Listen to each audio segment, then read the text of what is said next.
우리 다 같이 기도함으로써 하나님께 예배드리겠습니다. 나더러 주님에 대하여 말하라면 하나님은 나의 주님, 주님을 떠나서는 내게 행복이 없다 하겠습니다.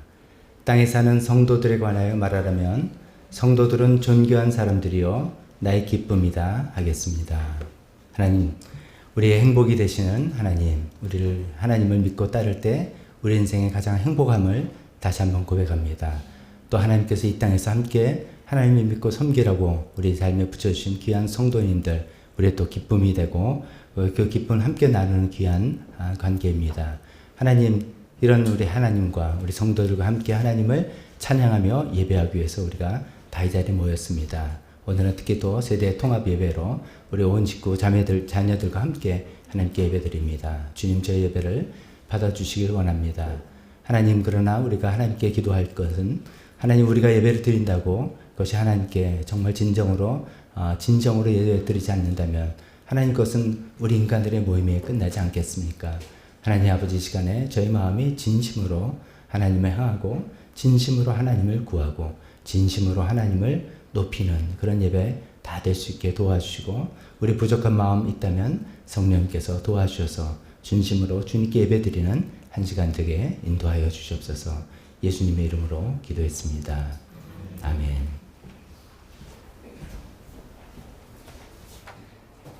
우리 다 같이 일어서서 찬송가 참 아름다워라 찬송으로 하나님께 나가겠습니다.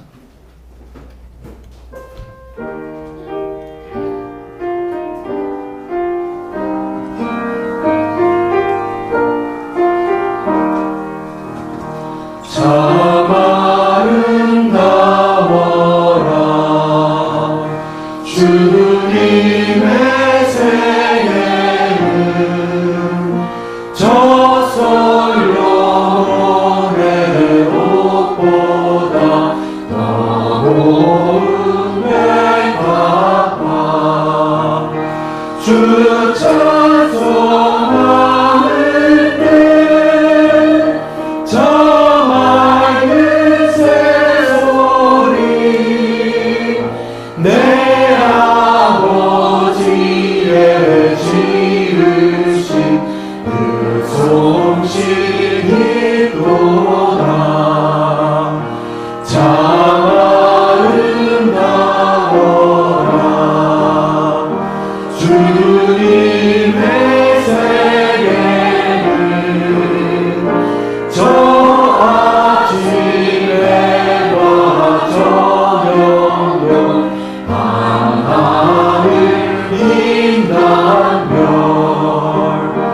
만만한 바다와 늘 푸른 보물이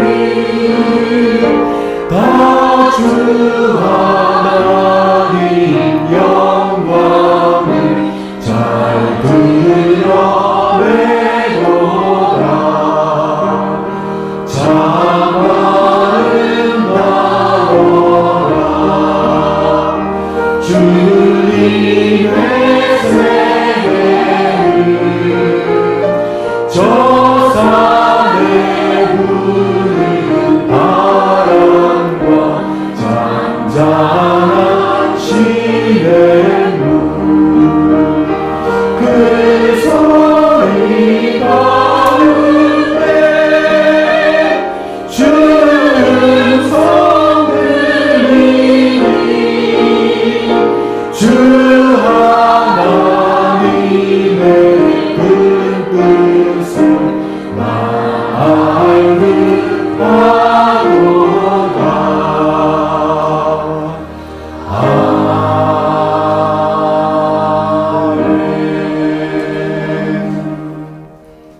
또 주교도문으로 교도문 같이 신앙 고백하겠습니다.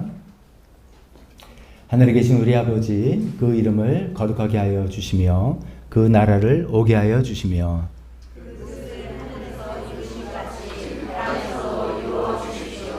오늘 우리에게 필요한 양식을 내려주시고 우리에게 죄 지은 사람을 용서하여 준 것 같이 우리의 죄를 용서하여 주시고 우리를 시험에 들지 않게 하시고 악에서 구하여 주십시오. 나라와 권세와 영광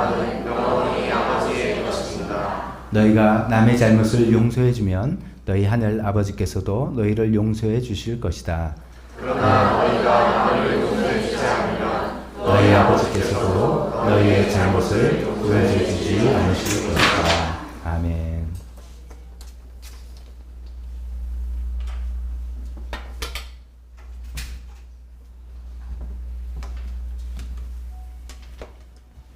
이어서 우리 두 곡의 찬송을 좀 밝은 분위기로 찬송하겠습니다.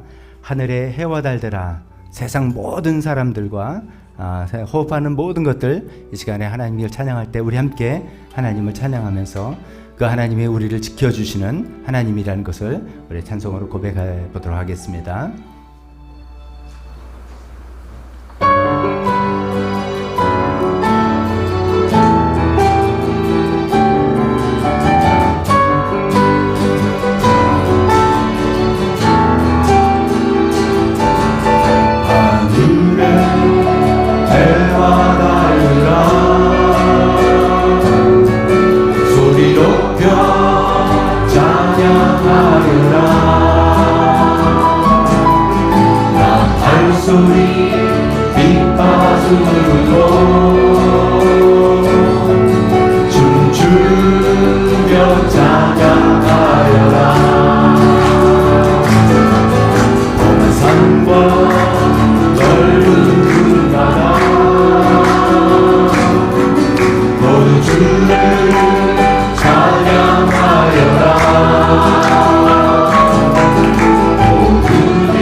살아계신 너희 하나님, 한 번 더.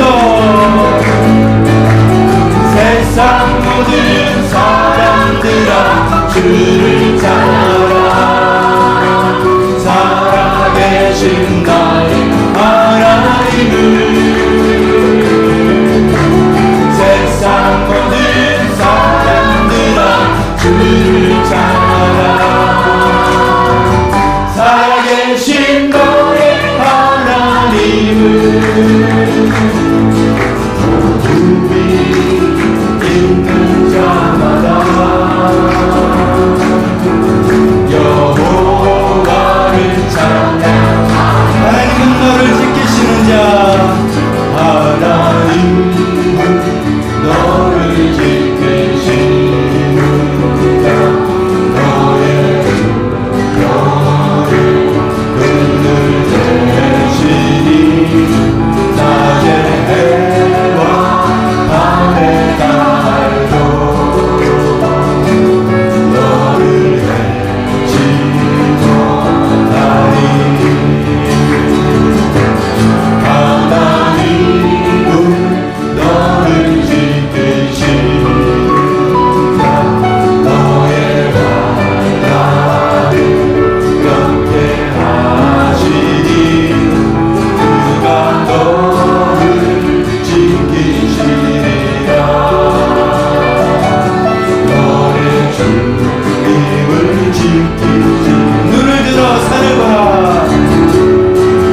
너의 도움 어디서나 천지 지으신 너를 만드신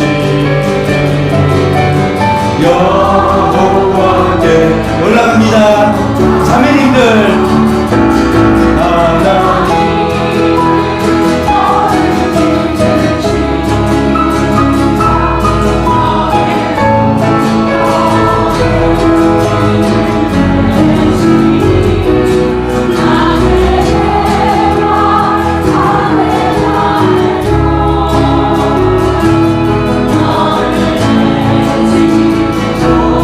우리 형제님들 받아서 합시다. 하나님은 너를 지키시는 자 너의 환난을 면케하시니 그가 너를 지키시리라. 너의 출입을 지키시리라. 눈을 들어 산을 보아라. 너의 도움 어디서 오나. 천지 지으신 너를 만드신 여호와께로. 눈을 들어 다시 한번 눈을 들어 산을 보아라. 너의 도움 어디서 오나. 천지 지으신 너를 만드신 여호와께로. 천지 지으신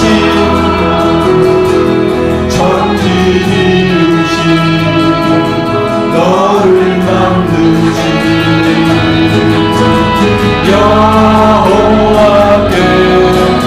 여호와께로다. 아멘.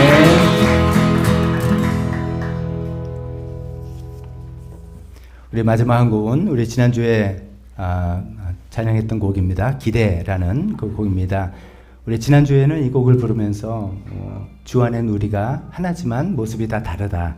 그래서 예수님 한 분만 바라본다. 어쩌면 이 다양성 안에 통일성 이것을 좀 이렇게 부각하면서 강조하면서 찬양했다면 오늘은 그런 내용도 있지만 주님 우리를 통해 계획하신 일, 그 너를 통해 살 일 기대해 본다.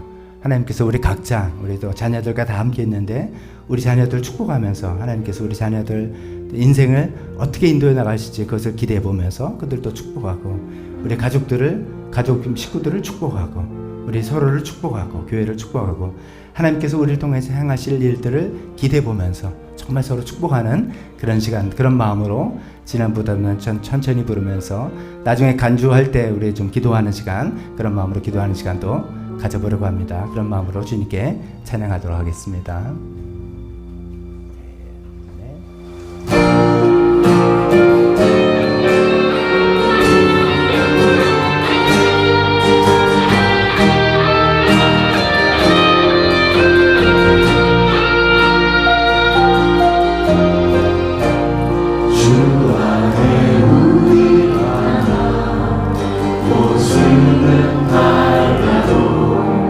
예수님 한 분만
모두 버가리 주님 우리 안에 함께 하시니 형제자매의 기쁨과 슬픔 느끼네 내 안에 있는 주님 모습 보네 그분 기뻐하시네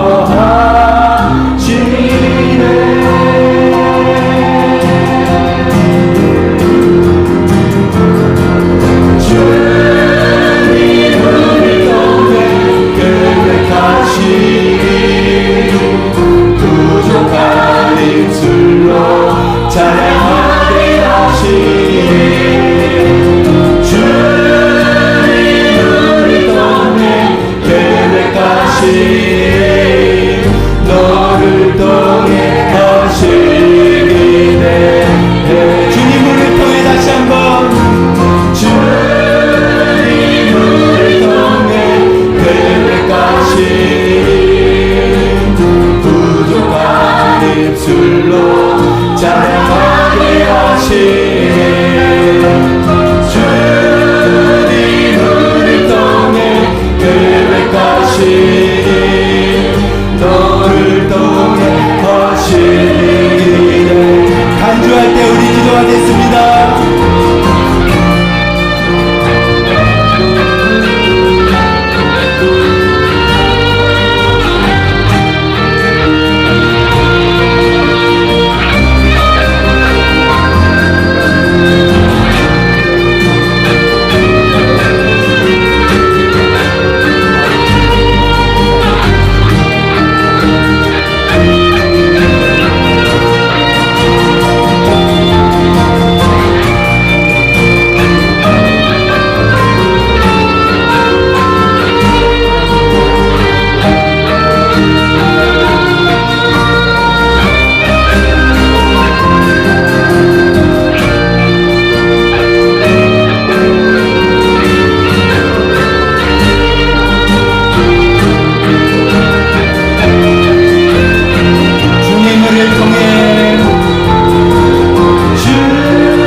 아멘, 아멘. 다 자리에 앉으시기 바랍니다.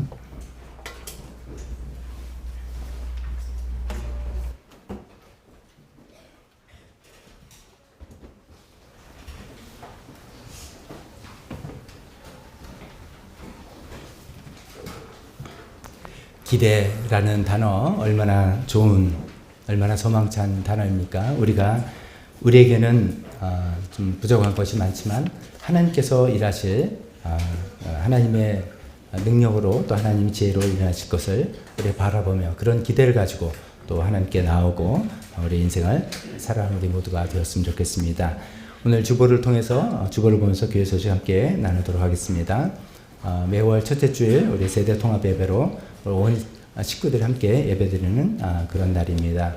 오늘 통합 예배 때는 특송 제2그리모에서 특송합니다. 그 다음에 또 다음 주가 아니죠. 11월 26일 11월 마지막 주일 추수감사주일로 드리겠습니다. 우리가 그 매일매일 또 매달 감사한 것이 많고 하나님께 감사하지만 한 해의 모든 감사한 마음을 또 마음에 담아서 하나님께 추수감사로 드립니다. 우리 어른들은 또 절기 헌금을 하고 또 자녀들은 과일 봉헌을 하고 하는 식으로 해서 추수감사절 또 지내도록 하겠습니다.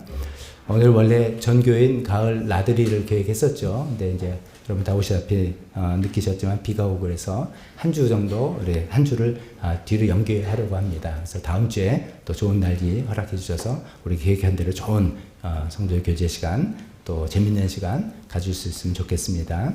11월 헌금위원 유경현 집사님, 권민서 집사님 수고해 주실 것이고 특별기도회 대학 진학과 수능 시험이 이제 다음 주 목요일 11월 16일이니까 다음 주 목요일 다가왔습니다. 그래 모든 수능 시험 치는 자녀들의 마음 또 가족들의 마음을 위해서 또 잘 준비하도록 최선을 다할 수 있도록 기도해야 되겠습니다.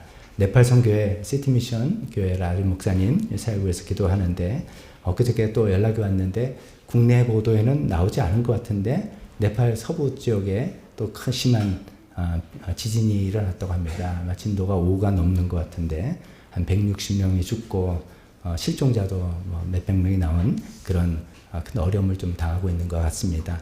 또 네팔의 그 열악한 사정을 생각하면 계속 피해자가 생길 것 같은데 다행히도 이제 이 지진 난 곳이 교회가 있는 카트만두 그쪽이 아니라 서부 저쪽 산악 지역입니다.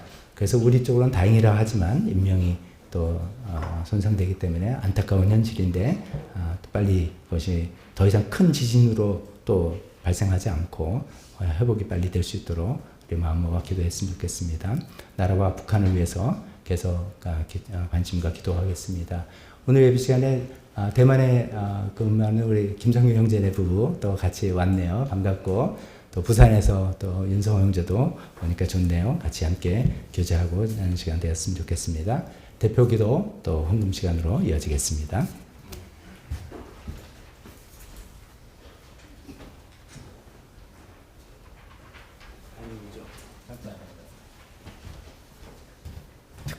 대표 기도하고 그 다음에 특송은 이제 헌금 위원들이 주문 내놓고 그 다음에 특송 나와주시기 바랍니다.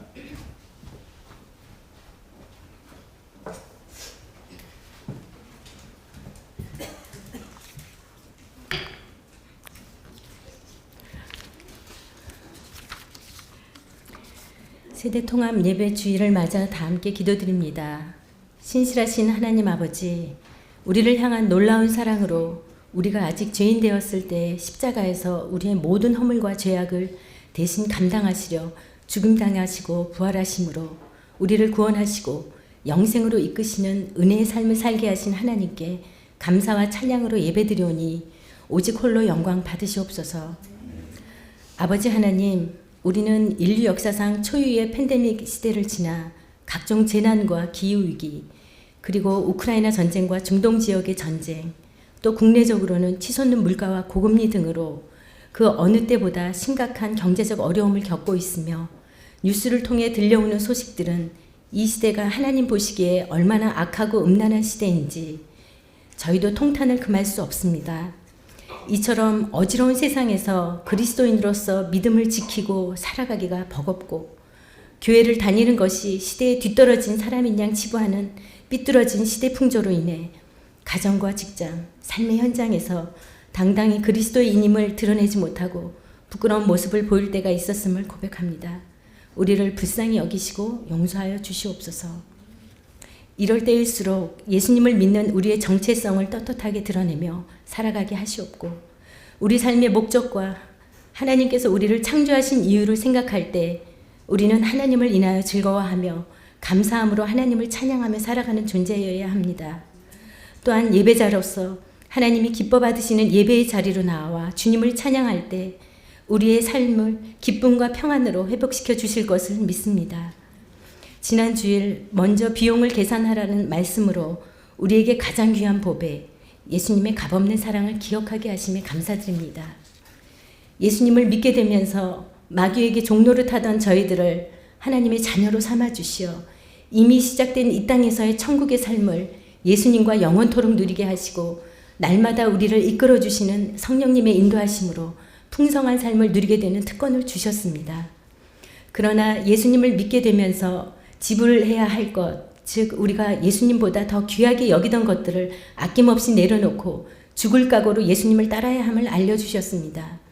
사도 바울이 도살당할 양과 같이 여김받고 죽을 만큼 힘든 고난과 어려움 속에서 복음을 전했지만 죽음도 삶도 천사들도 권세자들도 현재 일도 장래 일도 능력도 높음도 기품도 그 밖에 어떤 피조물도 우리를 예수 그리스도 안에 있는 하나님의 사랑에서 끊을 수 없는 놀라운 사랑을 경험했기에 그 어려움을 넉넉히 이겨냈던 것처럼 우리 또한 십자가에서 값없이 치러주신 그 놀라운 사랑을 날마다 기억하며 밭에 숨겨둔 보화를 발견하고 전 재산을 팔아 밭을 산 농부처럼 어떤 대가를 치르더라도 예수님 때문에 감사함과 기쁨으로 담대히 복음의 삶을 살아내게 하시옵소서. 조이코너 조일랜드 제이드리머를 위해 기도드립니다. 특별히 교회학교 선생님들과 함께 하시어 아이들을 향한 하나님의 사랑과 복음이 잘 전달되어 예수님 믿고 진정으로 행복하게 살아가는 아이들 되게 하시옵소서. 북한 선교와 하늘꿈학교 사역을 위해 기도드립니다. 철권 통치하에서 고통받고 있는 북한의 지하교회를 보호하여 주시옵고 많은 탈북 학생들이 하늘꿈학교를 통해 복음의 메시지를 듣고 영원히 살아나며 구원받는 역사로 인도하여 주시옵소서. 목장 사역을 위해 기도합니다. 목자 목녀들을 섬김과 기도로서 준비시켜 주시고 따뜻한 사귐을 통해 하나님의 사랑을 맛보고 기도응답을 통해 하나님의 능력을 체험하여 영혼 구원과 예수 그리스도의 제자된 삶을 실현하는 축복의 자리로 인도하시옵소서. 특별히 이제 코앞으로 다가온 수능 시험생들을 위해 기도합니다. 강민석, 박시은, 신지웅, 오세준, 이단우, 조윤익, 추선주와 함께 하시어 지금까지 연습하고 공부해온 모든 노력이 헛되지 않게 최선으로 인도하여 주시길 간구드립니다. 사랑하는 교회를 위해 기도합니다. 먼저 하나님의 선하심과 인자하심을 찬양합니다. 생각해보면 사랑하는 교회가 있기까지 크고 작은 어려운 상황 속에서 주님의 손길이 닿지 않는 것이 없습니다. 지금 재정적으로 다소 어려운 가운데 놓여 있더라도 지금까지 사랑하는 교회를 인도하여 주신 하나님의 은혜를 기억하며 한마음 한뜻으로 교회를 위해 기도하며 믿음으로 맡겨드릴 때 주님의 뜻 안에서 최선의 길로 인도해 주실 것을 믿습니다. 네팔과 시티미션 교회를 위해 기도합니다. 라진 목사님과 함께 하시어 기독교를 자유롭게 전도할 수 없는 상황과 교회를 탄압하는 네팔 정세에도 주님의 은혜로 잃어버린 영혼들이 계속해서 예수님을 만나게 되기를 기도드립니다. 특별히 지진으로 인해 피해를 입은 지역을 조속히 회복되기를 간절히 간구드립니다. 나라를 위해 기도합니다. 정치적, 경제적으로 복잡하게 얽힌 현실 속에서 위정자들이 하나님을 두려워하며 자신이 아니라 국가와 국민을 위해 최선을 다함으로 건강하고 정의로운 나라가 되게 하실 것을 믿습니다. 오늘 예배를 위해 기도합니다. 박덕준 목사님의 말씀을 통해 삶으로 복음의 능력을 드러내게 하시옵소서. 이 모든 말씀 우리를 죽음의 권세에서 생명으로 옮기신 예수님의 이름으로 기도드립니다.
자녀의 자녀까지 주의 은은 너의 위에 천대까지 흘러가리.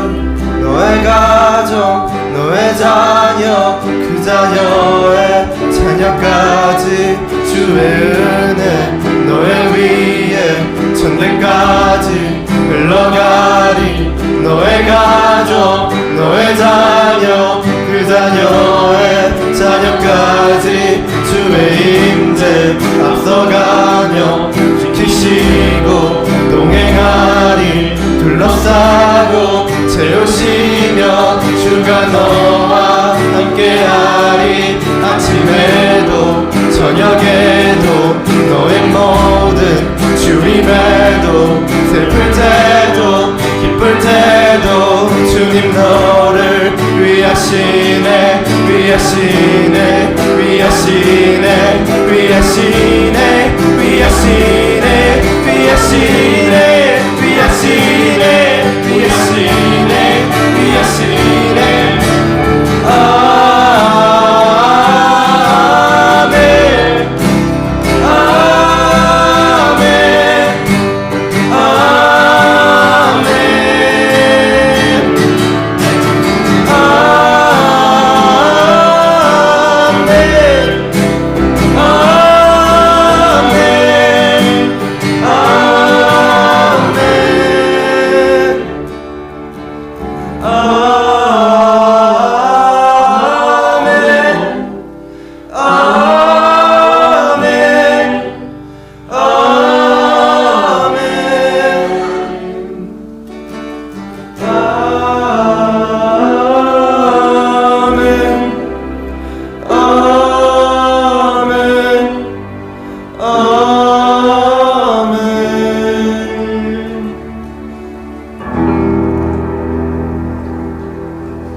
봉헌기도 하겠습니다.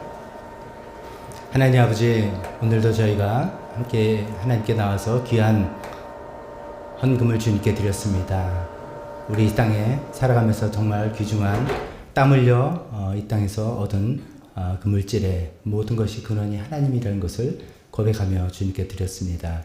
하나님, 또 우리 교회 재정 상황이 여러 가지 필요한 것들 충당이 되고 하나님 나라의 확장에 도움이 되는 귀한 물질로 사용되기를 간절히 바랍니다. 하나님, 오늘 특송한 우리 제이드리머 우리 자녀들을 주님의 이름으로 마음껏 축복합니다. 하나님, 이 자녀들이 오늘 주님께 들려드린 이 찬송이 그대 삶의 실제가 되게 도와주시옵소서. 하나님, 하늘의 그 신령한 축복들이 부모의 대를 이어서 그 자녀의 세대까지 흘러넘쳐서 정말 그들이 좀 세상을 살면서 하나님의 아들과 딸로서 살아갈 수 있게 도와주시옵소서. 하나님, 제이드리머 자녀들의 가정 부모를 축복합니다. 하나님, 자녀들의 믿음은 그냥 생기는 것이 아닙니다. 부모님들의 믿음으로 모범을 보이고 그들의 희생과 섬김과 기도로 이루어지는 것을 알기에 이 부모님들이 그런 일들을 잘 감당해 나갈 수 있도록 축복합니다. 하나님, 그래서 교회를 통해서 하나님의 역사가, 은혜의 역사가 계속해서 흘러넘치는 우리 교회 되게 되시고 그런 가정들 되게 도와주셨기를 간절히 기도드리며 모든 말씀을 예수님의 이름으로 기도했습니다. 아멘. 네, 설교 시간입니다. 우리 어른들 다 같이 일어서 설교 본문 읽으실 거고 봉독할 거고 자녀들은 각자 교실로 가서 또 하나님 말씀 배우도록 하겠습니다.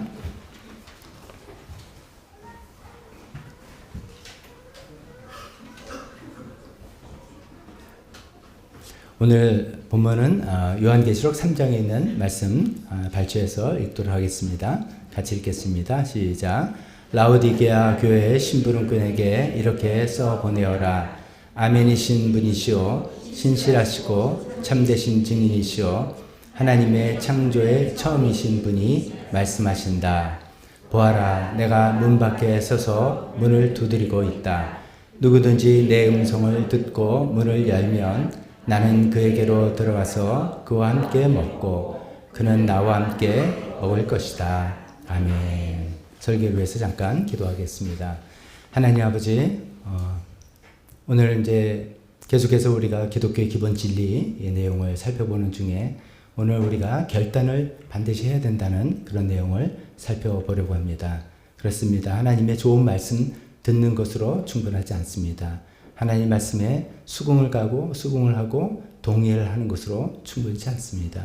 하나님, 우리가 마음의 문을 열어서 하나님을 받아들이고 예수님을 받아들이는 것을 결단하고 결정을 해야 되겠습니다. 하나님, 그런 내용을 오늘 말씀하실 때 성령님께서 우리 마음속에 역사하셔서 이 말씀이 필요한 분들 주님께서 강하게 임재하셔서 역사해 주시고 오늘 마음문을 열고 예수님을 받아들이는, 예수님 영접하는 그런 시간도 허락하여 주셨기를 간절히 기도합니다.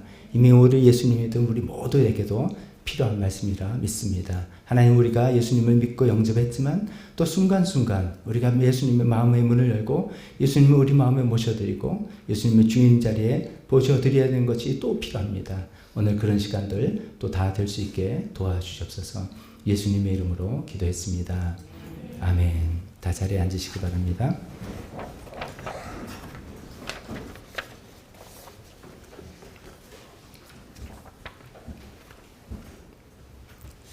저희가 그동안 이제 잔 스타트 목사님의 기독교의 기본 진리라는 그 책의 내용을 처음부터 한 챕터씩 이렇게 살펴보고 어떤 거는 좀 제가 좀 새로운 내용을 넣기도 하고 또 연장하기도 하고 뭐 이렇게 하면서 쭉 살펴오는 중입니다.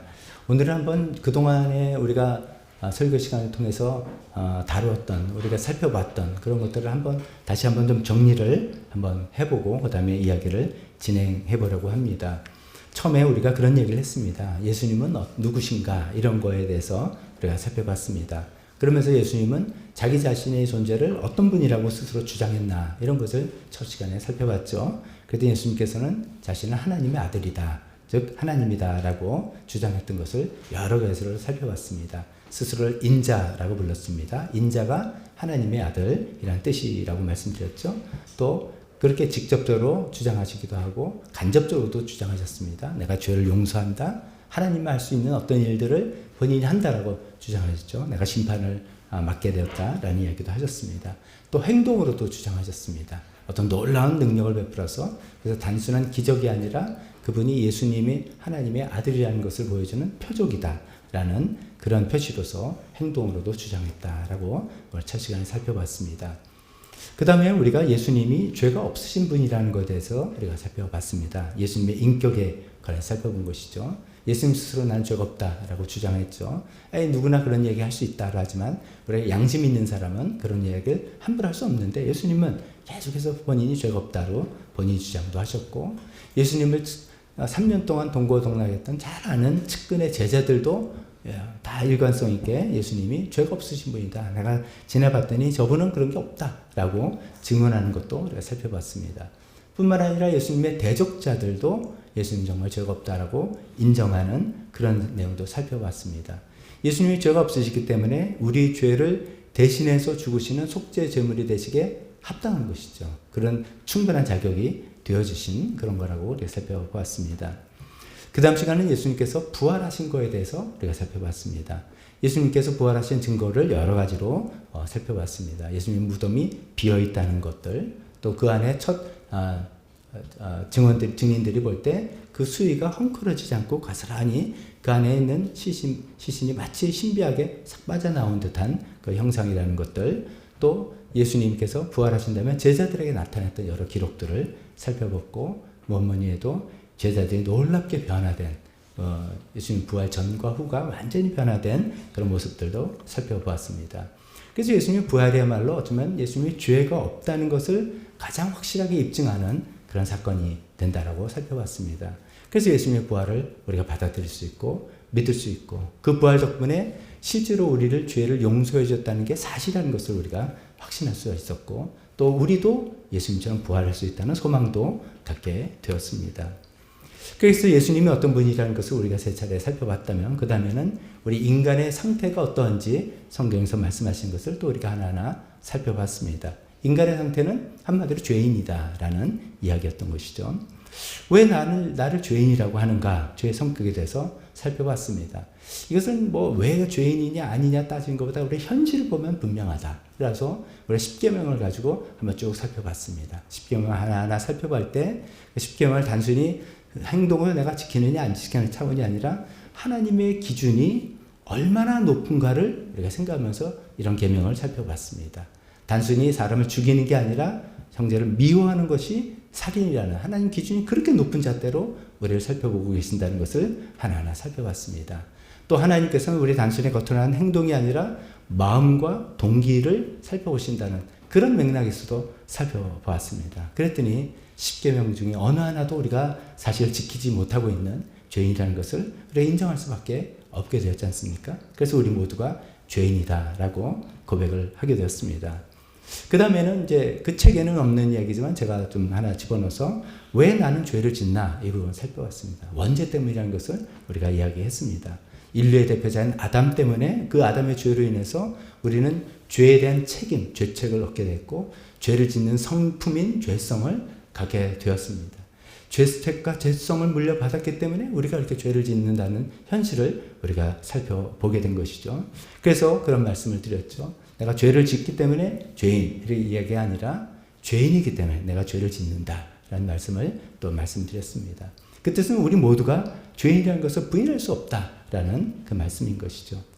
어떻게 보면 아담 한 사람의 죄가 왜 나한테까지 전가되느냐 이게 억울하다 그러면 또 나에게 소망이 없는가 절망이다 라고 생각할 수 있겠지만 하나님의 놀라운 반전이 있다는 것을 살펴봤죠. 아담 한 사람 때문에 그 죄와 죽음이 전가되었지만 예수님 한 분 때문에 우리가 생명과 소망이 우리에게 또 전가되는 것도 우리가 살펴봤습니다. 그 다음에는 죄가 왜 이렇게 심각한가? 죄의 결과는 대체 뭐길래 그렇게 교회에서는 맨날 죄에 대한 이야기를 하는가 살펴보았습니다.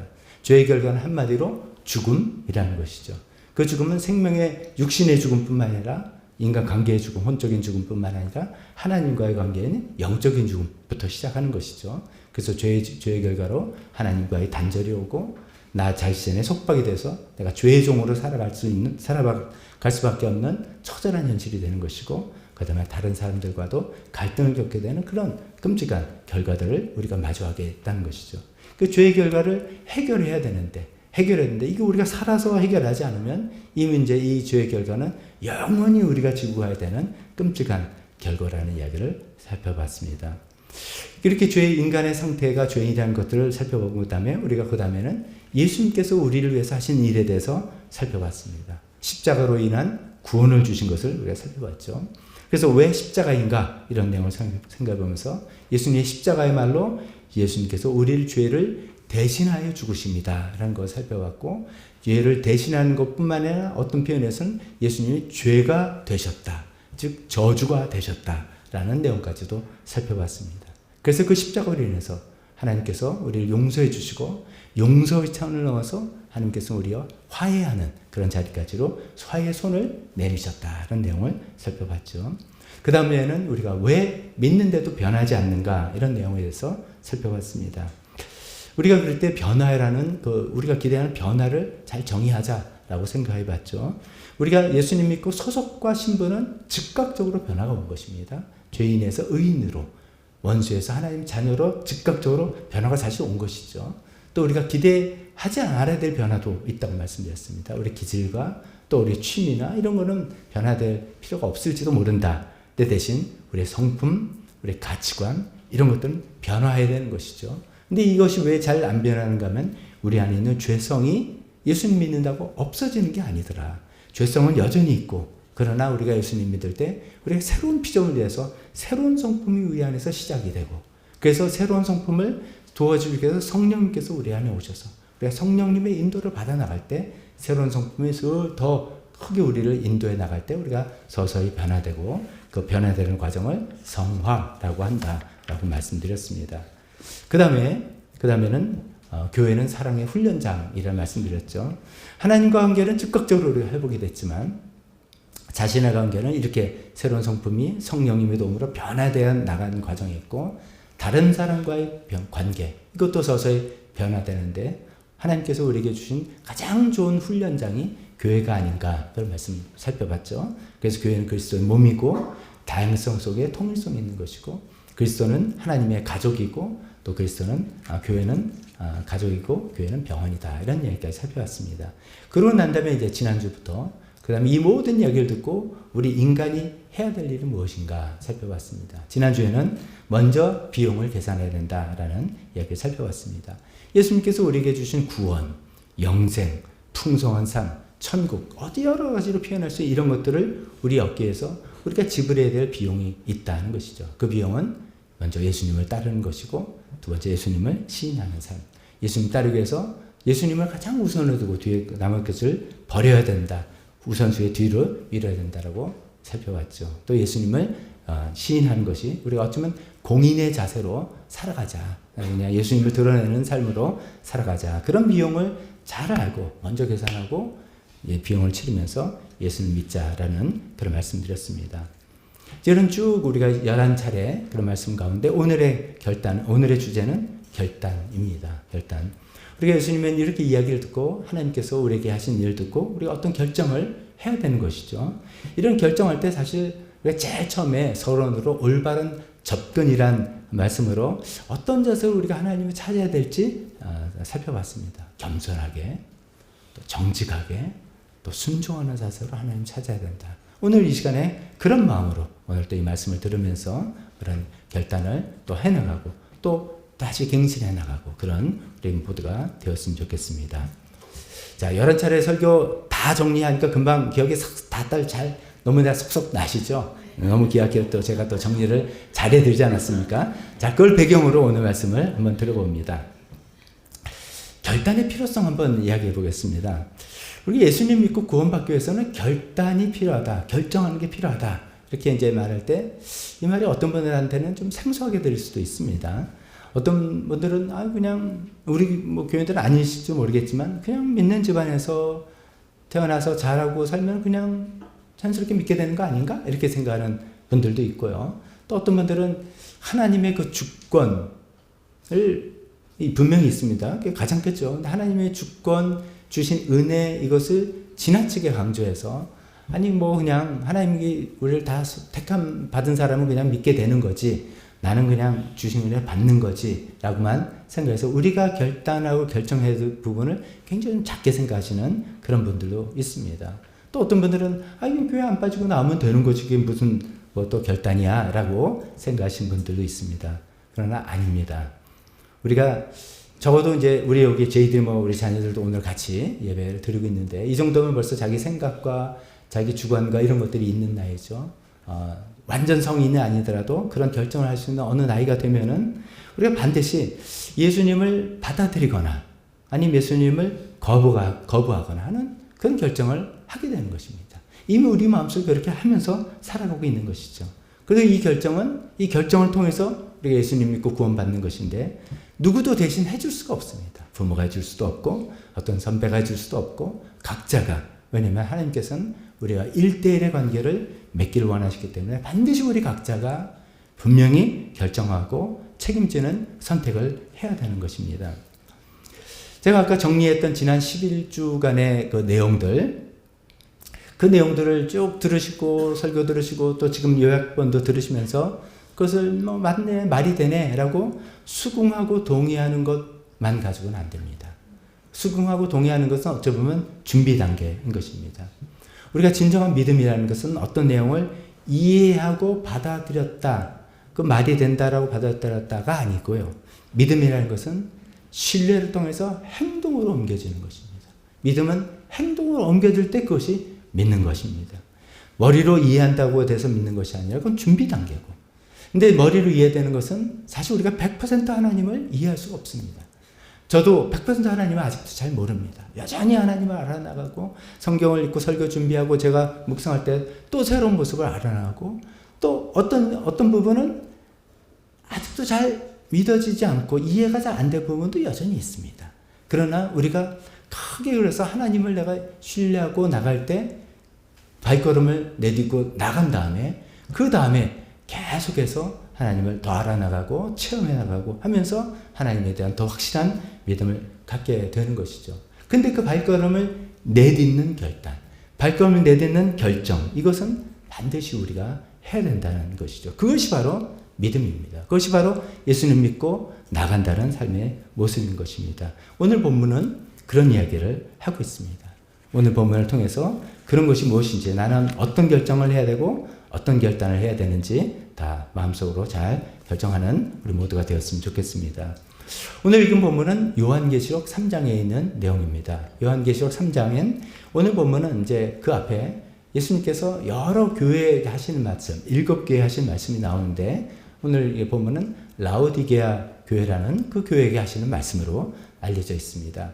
이 라오디게아 교회는 지금의 터키 지방에 있는 그 지역에 있는 초대교회, 1세기에 있는 교회였습니다. 그 라오디게아라는 그 지역은, 그 도시는 금융업이나 모직이나 면직 사업이나 그다음 의학, 특히 안약이 되게 발달되는 도시였다고 합니다. 그래서 그 당시 거기에 이제 큰 지진이 일어나서 지금으로는 중앙정부에서 재정을 후원해서 복구 사업을 하려고 하는데 라오디게아 지방에는 우리는 도움 안 받아도 우리 재원도 충분히 할 수 있다 라고 할 정도로 굉장히 부유한 여유 있는 그런 도시였다고 합니다. 겉으로는 이렇게 부유하고 금융업, 산업이 있고 의학이 발전하고 중앙정부의 도움을 받지 않아도 될 만큼 살아가는 그런 넉넉한 그런 형편이었지만 예수님이 보신 눈으로는 완전히 달랐습니다. 그래서 우리가 읽지 않았지만 3장 17절에 예수님은 라오디게 교회를 이렇게 평가합니다. 너는 풍족하여 부족한 것이 조금 더 없다고 하지만 실상 예수님 보신 눈은 너는 내가 비참하고 불쌍하고 가난하고 눈이 멀고 벌거벗은 것을 알지 못하고 있구나 라고 이야기하고 계십니다. 우리가 겉으로 보는 모습, 우리 경제 상황, 우리의 여러 가지 여건 이런 것 겉으로 보는 모습과 하나님께서 우리를 내면을 보시고 영적으로 보는 모습이 이렇게 다를 수 있다는 것을 우리가 생각하는 것이죠. 또 이 라오디게아 교회는 뭐로 유명하냐면 차지도 않고 뜨겁지도 않은 미지근한 교회. 그래서 예수님이 내가 너를 토해내겠다라고 하는 무서운 그런 책망을 들은, 경고를 들은 그런 교회로 알고 있습니다. 여기서 차지도 않고 뜨겁지도 않다는 것이 지금 뭐 터키 관광 가시면 파무칼레라는 데를 많이들 갑니다. 그 온천수 있는데요. 그 파무칼레가 있는 히에라폴리스라는 도시는 온천수가 뜨거운 동네로 알려져 있고, 또 라우디게 근처에는 골로새에서도 있죠. 거기는 차가운 산악에서 내려온 아주 시원한 물로 유명한 곳인데, 이 라우디게 교회는 그냥 이것도 아니고 저것도 아니고, 그래서 뭐 마시기에는 어떨지 모르지만 그 이제 비교가 되는, 그런 의미에서 비교되는 표현으로 말씀하시는 겁니다. 그 라우디게 교회의 교인들 한 분 한 분을 보면서 예수님께서 하시는 그 말씀을 또 우리도 듣고 우리에게 은혜가 되는 시간이 되었으면 좋겠습니다. 특히 이제 이 3장 20절의 말씀, 문을 두드리고 있는 이거는 이제 그림으로도 여러 화가들이 예수님께서 찾아오셔서 어떤 문을 두드리는 그 장면을 그림으로 그린 것들이 많이 있습니다. 그것도 여러분들 많이들 보셨을 겁니다. 그런 것을 또 떠올리면서 생각하면 좋겠습니다. 첫 번째로 생각할 것은 이겁니다. 이 문을 두드리고 계시는 분은 과연 누구냐? 라는 거죠. 예수님인데 이 예수님을 우리가 1절에 14절 거기 본문 처음에 이렇게 표현하시죠. 아멘이신 분이요, 신실하고 참되신 증인이요, 하나님의 창조의 처음이신 분이다 라고 설명하면서 그런 분이 지금 이 집의 문을 두드리고 계신다는 겁니다. 그러니까 평범한 사람이 문을 두드리는 것이 아닙니다. 상당히 놀라운 분이죠. 이 예수님인데, 여기서 예수님은 십자가의 고난을 받으면서 처참한 모습에 있는, 그런 나약한 모습에 있는 그런 예수님이 아닙니다. 이제 부활하시고 영광을 입으시고 권세와 능력을 가지신 그런 예수님께서 지금 사람의 문을 찾아와서 문을 두들고 계신다는 것입니다. 이런 놀랍고 엄청난 분이 어떤 집을 찾아서 문을 두드릴 때 그 이유는 무슨 좀 구걸을 하기 위해서, 어떤 부탁을 하기 위해서 오는 것이 아니라는 것을 우리가 짐작할 수 있습니다. 오히려 너무나 좋은 것을, 너무나 귀한 것을 우리에게 주기 위해서 지금 찾아와서 문을 두드리고 계신 게 분명합니다. 그러면 두 번째로 왜 문을 두드리고만 계실까? 왜 문을 두드리고만 계실까? 이것을 생각합니다. 제가 아까 말씀드렸기에 이분이 부활하신 예수님이기 때문에 놀라우신 분인데, 엄청나신 분인데, 그냥 우리 이제 사극 같으면 이리 오너라 라고 부르거나 아니면 뭐 이렇게 뭐 좀 한두 번 두드려도 문을 열지 않으면은 완력을 통해서 문을 부수고 들어갈 수 있는 좀 그런 권세와 능력도 있으시고 어쩜 또 그런 자격도 있으신 그런 분인데 왜 예수님은 계속 문을 두드리고만 계시냐 이것이죠. 화가들은 이제 이 그림을 잘 이해하고 이렇게 그렸죠. 그 문에 문고리가 문 밖에는 없는, 손잡이가 밖에는 없습니다. 안쪽에만 있는 것이죠. 이것이 우리의 마음의 문이기 때문인 것이죠. 우리의 마음의 문은 밖에서 완력으로 열어봤자 아무 소용이 없는 거고 그럴 수 없다는 것이죠. 예수님께서 왜 문을 두드리고만 계실까? 저는 이렇게 생각해 봅니다. 첫 번째로는 하나님께서 또 예수님께서 우리 인간을 그만큼 존중하신다는 것입니다. 너무나 우리는 존중하십니다. 그래서 하나님께서 우리에게 자유의지를 주셨지 않습니까? 이 자유의지를 주시고 우리를 강제하지 않으시고 우리 자유를 존중하십니다. 사실은 아이러니컬하게도 그 자유의지 때문에 우리가 죄도 짓게 되고 죄를 지을 수 있는 것도 그런 것이죠. 죄 짓는 거 하나님께서 딱 막아주면 좋은데 자유의지를 주셨기 때문에 죄를 짓고 하나님을 모욕하게도 하지만 그렇지만 그거를 강제하지 않으시는 하나님이십니다. 또 하나님께서는 우리를 하나님의 형상으로 지으신 고귀한 존재로 우리를 존중하신다는 것이죠. 그래서 우리가 죄를 지어도 하나님의 형상은 여전히 남아있어서 그래서 우리 모든 인간이 예수를 믿든 믿지 않든 간에 인간이 참 존엄하다라는 것이 그런 하나님의 형상에서 나왔다는 것을 우리가 알고 있지 않습니까? 예수님께서 여기서 만약에 강제로 문을 여신다면 문은 열 수 있으시겠지만 그 문을 열고 난 다음에 예수님께서 원하신 어떤 관계는 누리지 못하는 것이죠. 예수님께서 문을 열고 맺기를 원하는 그 관계는 사랑의 관계죠. 사랑의 관계. 사랑은 강제가 없어야 되는 것이죠. 사랑은 아무 제약이 없어야 되는 것이고 사랑은 아무 계산이 없어야 되는 것이고 자발적으로 한 사람을 선택하고 한 사람을 선택해서 서로 사랑하는 것을 사랑의 관계라고 하지 않습니까? 그런 관계를 예수님은 우리에게 맺기를 원하시기 때문에 우리의 마음에 문을 두드리고만 계십니다. 우리가 안에서 자발적으로 그것을 열어주시기를 기다리고 계시는 것입니다. 세 번째로 왜 문을 두드리시냐? 간단합니다. 들어오고 싶어서입니다.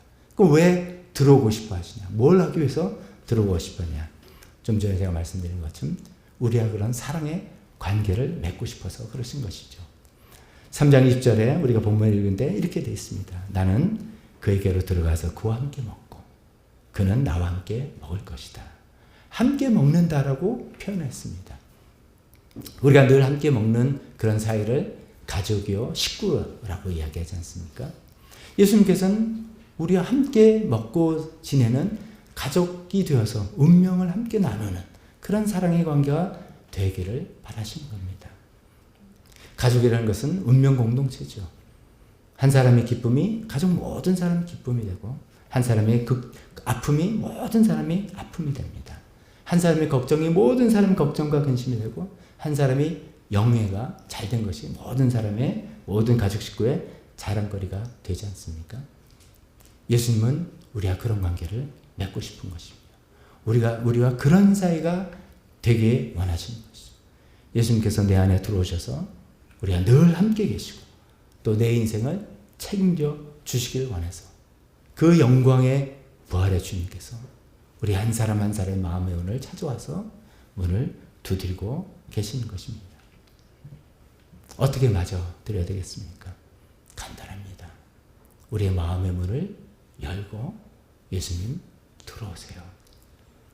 우리가 미리 그 예수님을 맞아들기 위해서 모든 것을 집 청소를 다 하고 내가 깨끗하게 정결하게 되고 모든 것을 다 성경을 읽고 다 지식을 알고 그럴 준비가 필요가 없습니다. 그러니까 예수님이 내 마음의 문을 두드린 것을 들었을 때 마음의 문을 열고 예수님 내 안에 들어오십시오. 그것을 예수님을 영접한다라고 우리가 표현하지 않습니까? 예수님 내 안에 들어오셔서 내 마음의 보좌에 앉아주십시오 라고 맞이하는 그 맞이함이 우리에게 필요한 것입니다. 우리가 예수님을 맞이할 때 사실은 예수님을 맞이한다지만 예수님은 어떤 분으로 맞이하느냐 이것을 크게 두 가지로 늘 설명을 합니다. 하나님 예수님을 나의 죄의 구원자로 맞이하는 것입니다. 우리가 앞에 쭉 살펴봤습니다.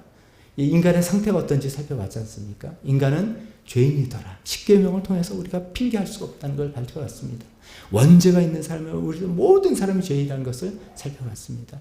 그 죄를 내가 하나님 없이 살아왔던 그 모든 것들 하나님 없이도 살 수 있다고 생각해서 나름대로 열심히 살았지만 하나님과 상관없는 그 하나님 앞에서 그 죄를 용서해달라고 그 죄를 예수님께서 십자가에서 다 지고 돌아가신 것이라는 것을 내가 믿는 마음으로 예수님 나의 죄의 구원자가 되어주십시오 라는 마음으로 예수님을 맞아들이는 것이죠. 뿐만 아니라 예수님을 내 인생의 주인으로 맞아들여야 되는 것입니다. 예수님께서는 우리를 구원해 주시고 예수님의 그 보혈, 값비싼 피로 우리를 사셨다고 했습니다. 그래서 우리가 얼마나 고귀한 인생이 다 되었습니까? 이 고귀한 인생을 여전히 경험이 부족하고 지혜가 부족하고 능력이 부족한 내가 주인이 돼서 또 살아가다가는 또 우리는 또 다른 쳇바퀴 돌듯이 똑같은 죄의 구렁텅이 빠지게 됩니다. 그래서 그런 행동을 더 이상 하지 않기 위해서라도 예수님이 내 마음의 주인이 돼서 예수님 내 삶의 주인이 되셔서 정말 제 생을 인도해 주십시오. 우리가 흔히 말하는 대로 제 마음의 보좌에 예수님 들어와 주시고 저를 온전히 다스려 주십시오 라고 그런 마음으로 맞아들이는 것이죠. 주의 구원자로 맞아들이고 인생의 주인으로 맞아들이는 것이죠. 이렇게 마음문을 열고 예수님을 맞아들이는 행동은 마음의 문을 여는 행동은 어떠한 행동인가? 이것은 분명히 우리가 분명히 취해야 되는 행동입니다. 즉, 이 마음의 문은 저절로 열리지 않습니다.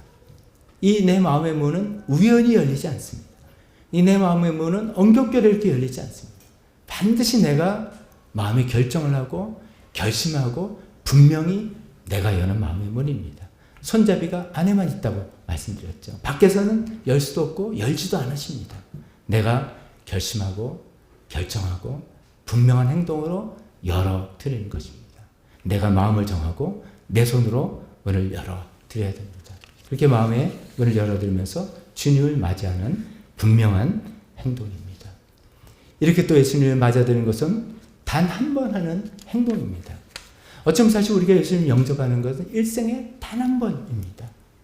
물론 우리가 제대로 잘 모르고 엉겹결에 마음에도 없이 그냥 해서 그냥 한 행동들이 있겠죠. 그런 건 제외하고 정말 우리가 진심으로 우리가 쭉 기독교의 기본 진리를 통해서 살펴본 모든 내용들을 나름대로 이해하고 수긍하고 받아들이고 그것이 나에게 해당되는 말이라고 생각하고 이제 내 마음의 문을 두드리는 그 예수님을 내 주의 구원자요 인생의 주인으로 맞이하겠다고 내 마음의 문을 인생에 어쩌면 딱 한 번 열어서 맞아들이는 그런 행동인 것입니다.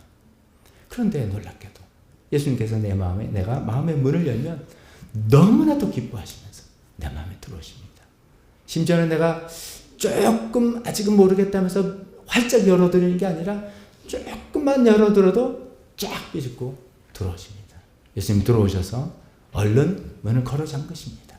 내가 다시는 너를 떠나지 않겠다. 다시는 너를 버리지 않고 내가 너와 영원히 함께 있겠다라고 하시는 그런 예수님이십니다.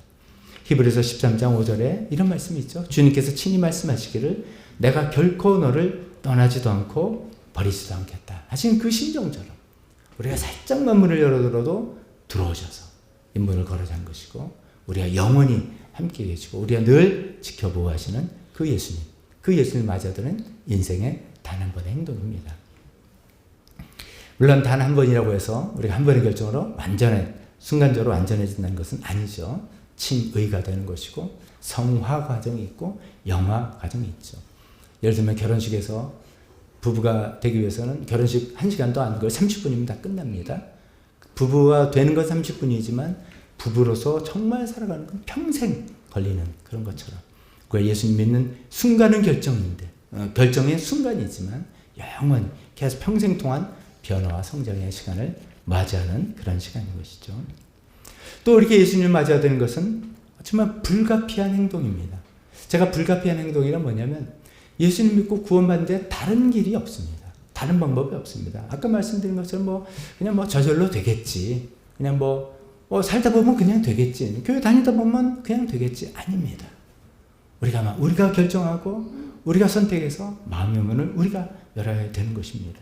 그 외에는 다른 방법을 하나님께서 만들지 않으셨습니다. 요한복음 1장 12절 13절 이런 말씀이 있죠. 그를 맞아들인 사람들, 예수님을 영접하는 사람들이란 표현이죠. 꼭 그 이름을 믿는 사람들에게는 하나님의 자녀가 되는 특권을 주셨다. 그래서 예수님 영접하고 하나님 자녀가 된다. 근데 그 다음에 이렇게 되어 있죠. 이들은 혈통에서나 육정에서나 사람의 뜻에서 나지 아니하고 하나님에게서 났다. 혈통에서 믿는 집안이니까. 오늘 저희들이 우리 자녀들 특성할 때 제가 굉장히 마음이 뭉클하고 감동이 되고 참 감사했습니다. 우리 자녀들. 근데 이 자녀들이 여기 왜 서 있는가? 부모들로 인해서 부모들의 믿음과 신앙과 그들의 사랑 때문에 여기 있는 거지 않습니까? 우리 자녀들 다 아시겠지만 이 시간에 다시 분명히 얘기합니다. 우리 엄마 아빠가 예수 믿는다고 나 예수님 자동적으로 믿는 거 아닙니다. 혈통으로 되는 게 아니라고 예수님 말씀하셨습니다. 내가 내 마음을 열고 예수님을 믿기로 결단하는 것입니다. 또 육정에서 나는 것이 아니라고 이야기했습니다. 육정이라는 것은 내가 종교적으로 열심히 신앙생활 열심히 하고 선행을 열심히 하고 내 어떤 인간의 노력으로 어떻게 된다 아니라고 얘기하고 있습니다. 마지막으로는 사람의 뜻에서 나지 않는다고 했습니다. 어떤 종교 지도자가 누가 남들이 인정해주고 그래서 종교적인 예식을 받고 나 이미 세례를 받았고 나 이미 침례를 받았고 하는 어떤 의식을 통해서 사람들이 해주는 걸 통해서 되는 게 아니라고 했습니다. 내가 정말 마음의 진심으로 내 마음의 문을 열고 예수님 내 안에 들어오세요. 예수님 나의 죄의 구원자로 들어와주시고 내 인생의 주인으로 들어와주셔서 저를 다스려 주시고 저를 하나님께서 약속하신 그런 풍성한 삶으로 저를 인도해 주십시오 라고 하는 불가피한 그 외에는 다른 길이 없는 그런 행동이라는 말씀입니다. 마지막으로 이렇게 예수님 맞아든 행동은 긴급한 행동입니다. 어떤 분은 나는 예수님을 거절하지는 않습니다. 보류 중입니다. 아직도 생각 중입니다. 맞습니다. 어떤 분에게 필요합니다. 시간이. 그러나 우리에게 그 주어진 시간이 얼마가 남은지 아무도 모릅니다. 잠언서 27장 1절에 내일 일을 자랑하지 말아라. 하루 사이에 무슨 일이 생길지 알 수 없다. 성경 말씀을 가지고 누구를 겁박하는 것이 아닙니다. 우리가 현실에서 정말 이런 일을 너무너무 많이 느끼잖아요. 정말 내일 그 다음날 무슨 일이 생길지 우리는 모르는 그런 삶을 지금 살아가고 있기 때문에 이런 결정들을 미룰 필요가 없습니다. 오늘 예배 시간에 그런 결정을 하면 좋겠습니다. 말씀을 결론을 맺겠습니다. 부활하신 영광의 주님께서 십자가를 다 통과하시고 하나님께서 주는 권세와 영광을 받으신 그 놀라운 주님께서 우리 한 사람 각자의 마음을 두드리고 계십니다. 우리의 마음을 두드릴 때 예수님께서는 강제로 두를 수 있는 힘도 있으십니다. 또 그럴 어떤 자격도 있으십니다. 우리 위해서 그렇게 희생하셨기 때문에. 그렇지만 그러지 않으십니다.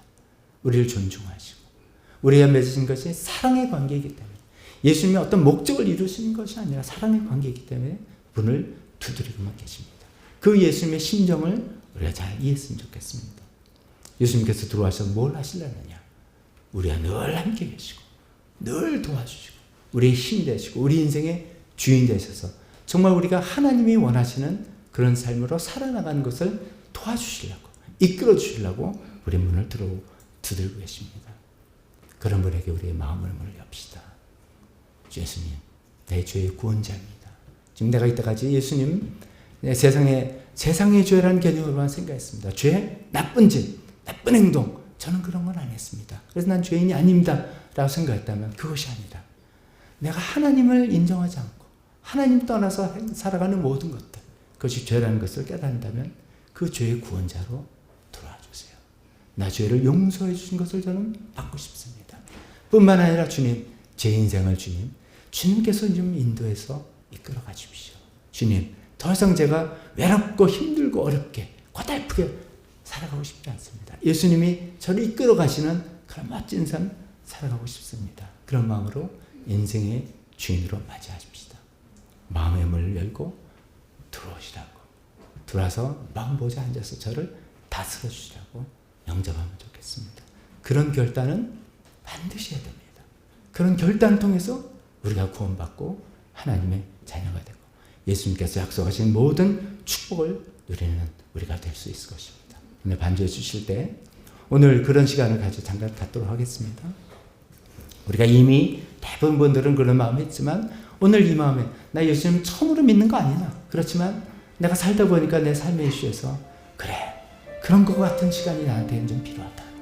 내가 예수님 처음 믿는 것처럼 정말 그동안 예수님 내 죄의 구원자고 내 인생의 주인이라고 했지만 또 내 삶이 이렇게 엉클어져 있고 뭔가 지금 길을 찾지 못하고 있는데 지금 다시 한번 내 마음에 물고 주님, 내 인생의 주인이 되십시오. 내 마음의 보좌에 정말 앉아주십시오 라는 그런 삶의 생활의 어떤 결단들 필요하신 분들 오늘 이 시간에 그런 결단 하시면 좋겠습니다.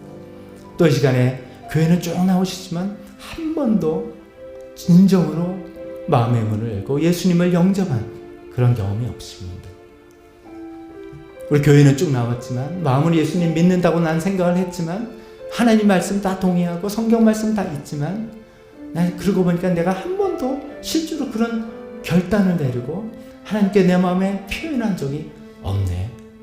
그러신 분들 오늘 이 시간에 마음을 열고 그 예수님을 맞이하시길 바랍니다. 그런 시간 다 같이 되기를 원하면서 우리 함께 기도하는 시간 갖도록 하겠습니다.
기도하겠습니다. 주보 뒷변에 가사가 있는데 찬송을 부르면서 이 시간에 여러분 개인적으로 또 헌신하실 분들 있으면 나와서 기도할 때 제가 기도해 드리겠습니다. 뿐만 아니라 아까 제가 말씀드린 것처럼 내가 인생에서 한 번도 예수님을 내 마음의 문을 열고 영접한 적이 없다, 나 오늘 시간에 그런 시간을 갖고 싶다 하신 분들 또 나오시면, 우리 자녀들도 마찬가지입니다. 저희들 자녀들도 그런 경험이 내가 한 번도 없다 할 때 나와서 기도할 때 예수님 영접하는 그런 기도하면 저도 또 기도해 드리겠습니다. 헌신 찬송 부르겠습니다. 주님 한 분만으로 내 영혼 만족하는 다른 종류의 즐거움 날 채울 수 없네. 주님 한 분만으로 내 영혼 기뻐하는 세상이 주는 어떤 유혹도 날 흔들 수 없네. 이것이 나의 힘, 이것이 나의 노래, 이것이 내 소망의 이유, 주 나의 모든 것. 축도하겠습니다. 지금은 우리 주 예수 그리스도의 은혜와 하나님 아버지의 사랑하심과 성령님의 교통하심이 마음의 문을 열고 예수님을 맞이해서 예수님을 내 주의 구원자이자 인생의 주인으로 맞이해서 하나님께서 주신 축복을 누리고 있는 여기 있는 분들, 또 마음의 문을 열어서 그런 예수님을 맞아드리고 싶어하는 여기 있는 모든 분들 머리 위에 지금부터 영원토록 함께 있을지어다. 아멘.